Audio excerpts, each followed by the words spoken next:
పాలకూర ఆరోగ్యానికి ఎంతో మేలు చేస్తుంది. కానీ ఈ కూరతో చేసిన పప్పు, ఫ్రై లాంటివి తినేందుకు కొందరు పిల్లలు మారం చేస్తుంటారు. అలాంటి వారికి టేస్టీగా, కలర్ఫుల్ గా ఈ పాలక్ కార్న్ రైస్ చేసి పెట్టండి.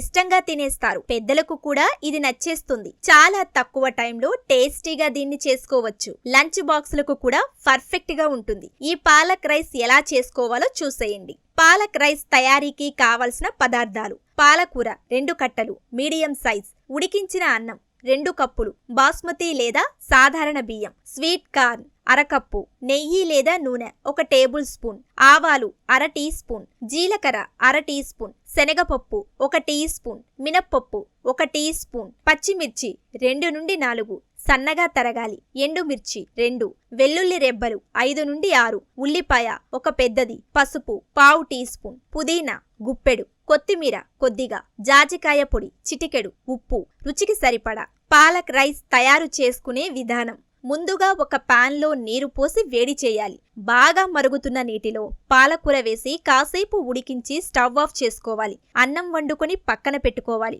ఒక బౌల్లో చల్లటి నీరు పోసుకొని అందులో ఉడికించుకున్న పాలకూర వేసి 2 నిమిషాల పాటు అలాగే ఉంచాలి. తర్వాత నీటిలో నుంచి పాలకూరను బయటికి తీసి గట్టిగా పిండుకొని చిన్న చిన్న ముక్కలుగా కట్ చేసుకోవాలి. ఇప్పుడు స్టవ్ ఆన్ చేసి కడాయి పెట్టి అందులో నెయ్యి లేదా నూనె వేసి వేడి చేయాలి. నూనె కాస్త వేడెక్కిన తరువాత అందులో ఆవాలు, జీలకర్ర, శనగపప్పు, మినప్పప్పు, పచ్చిమిర్చి, ఎండుమిరపకాయలు, క్రష్ చేసుకున్న వెల్లుల్లి రెబ్బలు వేసుకోవాలి. ఇవి కాస్త వేగిన తరువాత సన్నగా తరిగిన ఉల్లిపాయ ముక్కలు, సరిపడా ఉప్పు, పసుపు, ముందుగా కట్ చేసి పెట్టుకున్న పుదీనా, కొత్తిమీర, స్వీట్ కార్న్ గింజలు వేసి వేయించుకోవాలి. తరువాత ముందుగా కట్ చేసి పెట్టుకున్న పాలకూరని దీంట్లో వేసి బాగా కలుపుకొని ఫ్రై చేసుకోవాలి. పాలకూర ఫ్రై అయ్యాక అన్నాన్ని పొడి పొడిలాగా చేసి ఇందులో వేసి బాగా కలుపుకోవాలి. చివరిగా జాజికాయ పొడిని వేసుకొని మూత పెట్టి ఓ 5 నిమిషాలు మగ్గనిచ్చారంటే పాలక్ రైస్ రెడీ అయినట్టే.